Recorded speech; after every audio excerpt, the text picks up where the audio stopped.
past Tuesday, April the 9th, an event was held for the candidates of the St. Albert-Morinville constituency at Cardiff Hall. This forum was a chance for many constituents to assess and understand what each party stood for and what these parties could ultimately do for their municipalities and communities. Although campaigning can prove to be difficult, these candidates agree that so far the responses that they have received have been worth the work. I have got the occasional door slammed in my face once they see the Green Party of Alberta hoodie on me. But for the most part, a lot of people are really agreeing with the values that the Green Party represents and a lot of the ideas we have. Well, they're very positive right now. As I'm out knocking on doors and meeting people, extremely positive given what the Natalie government has done in the last 4 years. Everything that they're doing, rebuilding, diversification, climate change agreements, made in Alberta plans, it's extremely positive.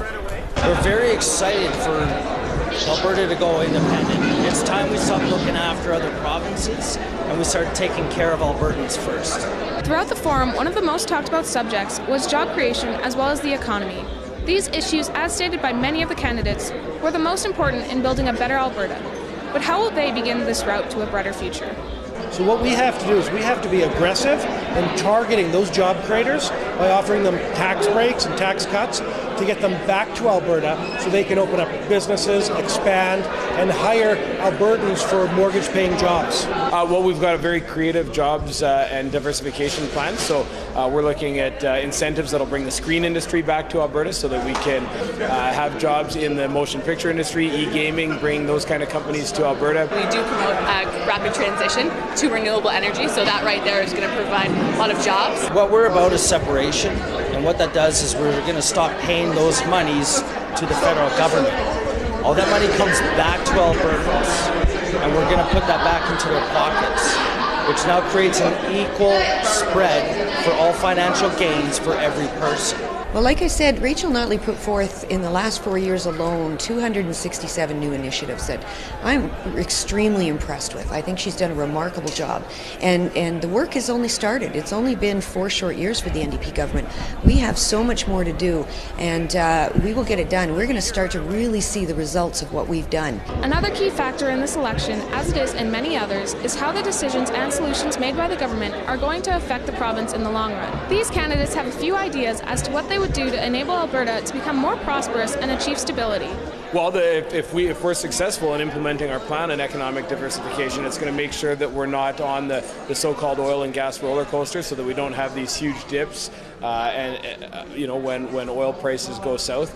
So that's why economic diversification is so important, and that's why people need to look for a party that has a solid plan for economic diversification. If we continue in the path that we're currently going in with pipelines and oil and industry as our only focus, we're going to be the last ones to kind of transition and to make things happen.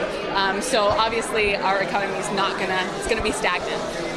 If we transition, the sooner we do it, we could actually be energy leaders. Well, listen, it's going to get Albertans back to work. I was on someone's doorstep the other day.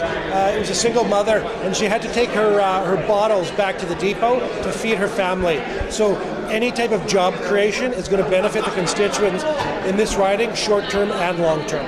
Again, I keep going back to diversification, but the money that we're bringing into this province in investment and what we're doing in jobs and refining our own oil and getting our oil to Tidewater is just going to grow and grow. So starting with the oil and gas sector, we're going to supercharge that, bringing 170,000 jobs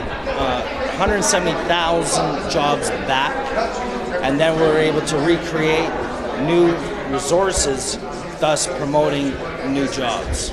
With the campaign trail almost over and the election on April 16th, we would like to encourage everyone to attend their local voting stations and vote for who they'd like to represent their constituency. For MCTV News, this is Sydney Jones reporting.